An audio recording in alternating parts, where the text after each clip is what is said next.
Hello everyone! How are you today? By the way, yung oras natin, 6 p.m. na po, pero nandito pa ako sa school. Pauwi na tayo, kaya nakamask na ako. Gusto ko lang i-share sa inyo itong magandang situation na naranasan ko ngayon. Parang I really appreciated ba yung action ng school. Kasi nasiraan po ako ng isa sa mga fluorescent tube ko sa aking tinitirhan ngayon. Tapos, nung ibinalita ko ito sa may-ari ng bahay, finorward niya pala yung picture or yung video na sinend ko sa kanya doon sa aking coordinator. Nung nakita nila, kasi diba, reklamo nyo na yan, na yung aking wall, yung aking ceiling, parang maitim talaga siya, nagmo-mold siya ng ganyan. So, nung nakita ito ng aking coordinator, nag-alala siya kasi hindi daw maganda sa aking kalusugan. Yung ganung klase ng wall na meron ako ngayon. So, tomorrow morning, sabihin sa akin, sa first period kasi wala akong pasok, so pupuntahan niya daw ako doon sa bahay ko para i-check niya daw yung situation ngayon sa aking tinitirahan. Para makita niya daw kung ano yung totoong nangyayari talaga.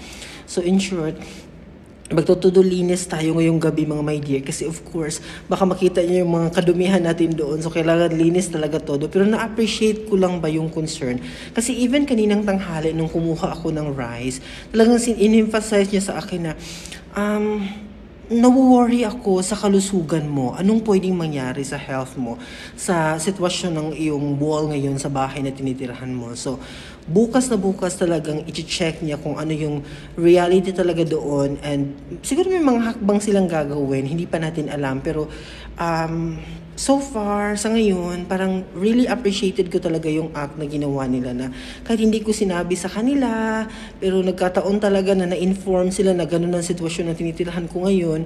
So, na-worry sila at some point. But I don't know what will happen sa mga next episode ng ating buhay. Share ko lang po sa inyo and I really appreciated the act na na-experience ko ngayon dito sa school with my coordinator. Yun lang. Just for you to feel na point of the video is that showing to you na hindi talaga tayo pababayaan ng ating mga kasama dito sa school. Especially yung ating coordinator, yung ating director, yung ating principal.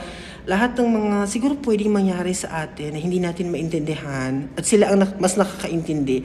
Talagang gagawa sila ng paraan, of course, to secure the health of the foreign teacher and everything about the foreign teacher. So, yun lang ang gusto kong i-share sa inyo. So, para sa lahat po ng mga papunta dito sa Taiwan, yung mga nangangarap na magturo dito sa Taiwan, you'll be excited also to be here because of that kind of, assistance na binibigay sa atin ng mga kasama natin sa school. Yan lang po, share ko sa inyo. Bye-bye!